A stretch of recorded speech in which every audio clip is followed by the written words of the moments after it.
பத்தி பண்ணலாம், ரிசர்ச் பண்றான் அவன். ரிசர்ச் சார் நான் எதுவுமே சொல்லல சார். அவனாலே சொன்னது தைரியமா ஒத்துட்டு சொல்ல வேண்டியதானே. ஏன் இப்படி பயந்து சாகுற? பயம் இல்லைன்னா போறீங்க, தைரியம் இருந்தா போறோம். பெரிய டாக்டர் ஆயிடலாம், வைத்தியம் தெரியணும்னு அவசியம் இல்லை. நிறைய பேர் இருக்காங்க அந்த மாதிரி. ஃபார் எக்ஸாம்பிள் என்ன எடுத்துக்க சார், நான் என்ன சொன்னேன்னா இந்த டிவி மருந்து நான் தான்டா கண்டுபிடிச்சேன்னு சொன்னேன் சார். நீ ஏன் கண்டுபிடிச்ச? நான் தானே சார் கண்டுபிடிச்சேன். என்ன உளர்ற? அன்னைக்கு ஒரு நாள் நீங்க இந்த டிவி மருந்து சாப்பிட தொலைச்சிட்டு தேடிக்கிட்டே இல்லையா, நான் தானே கண்டுபிடிச்சு கொடுத்தேன். Raghu, shall I tell you what I think about you? You are a blabbering idiot of the first order.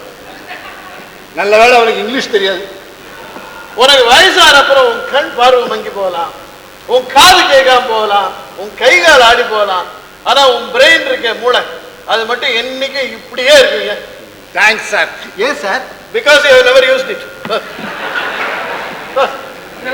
Doctor, இந்த கேம்ப் இவ்வளவு சக்சஸ்ஃபுல்லா நீங்க நடத்துவீங்கன்னு எதிர்பார்க்கவே இல்லையா டாக்டர்?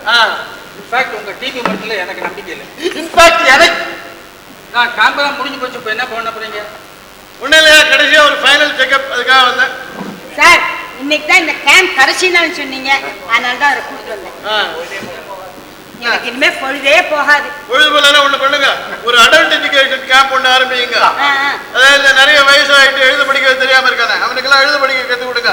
உங்க ஃபர்ஸ்ட் ஸ்டூடெண்ட் ரெடி, நம்ம ஜூனியர். ஜூனியர் உங்ககிட்ட மாட்டிக்கிட்டு முடிக்கிறார் பாவம். யார் மேலேயும் தப்பு இல்லை சார். சின்ன வயசுல எங்க அப்பா முட்டிக்கிட்டார். ரகு வக்கீலுக்கு படிச்சுட்டு வக்கீலா போட